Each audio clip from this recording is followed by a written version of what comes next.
Well, emergency stimulus packages have been rolled out around the world for much of this week. More than $2 trillion worth has been pledged. Asset purchases by central banks, they are a major component of all that.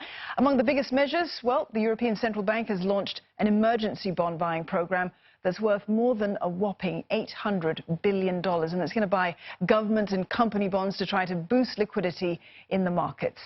Australia's central bank, too, is also pushing stimulus to the max. The RBA, for the first time, they're going to increase the money supply to encourage investment in the country. And that is on top of what we saw with today's rate cut. I'm not able to provide you with an updated set of economic forecasts. The situation is just too fluid. But we are expecting a major hit to economic activity and incomes in Australia that will last for a number of months. We're also expecting significant job losses. The scale of those losses will depend upon the ability of businesses to keep workers on during this challenging period. In the U.S., President Donald Trump has signed into law a virus relief bill worth $100 billion.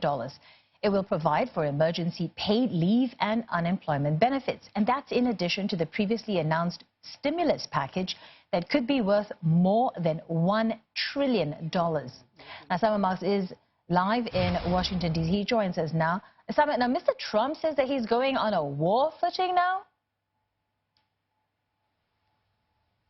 Yes, Glenda, he defined himself yesterday at the White House as a wartime president. That is very much the mode in which he says he and the country now needs to be. He was invoking the spirit that existed here in the United States during the Second World War as he unveiled a raft of new measures, including the news that he'd signed something called the Defense Production Act. He says he hasn't invoked it yet, but if he needs to, it will allow him and other government figures to order commercial entities here in the United States to start producing the resources and the materials that the country is going to need. Millions of masks, the president spoke about yesterday. Of course, tens of thousands of additional ventilators and respirators for hospitals.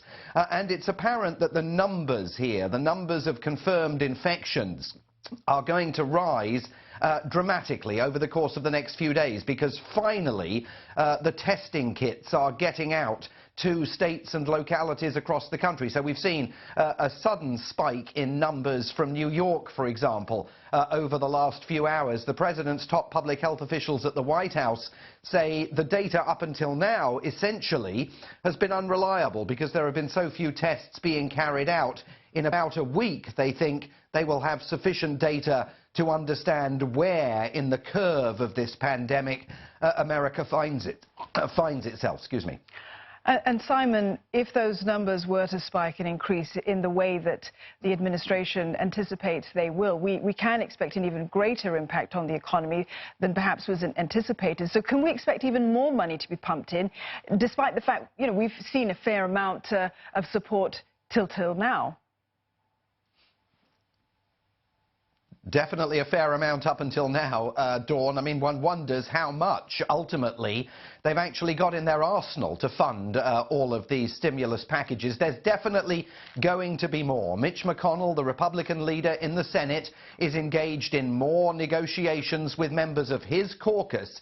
He wants a third round of stimulus and funding, and he wants to draw up a mammoth bill that's going to begin, unusually, in the United States Senate. He says he wants Republicans in the Senate, 53 of them, to come together and decide exactly what should go into that bill.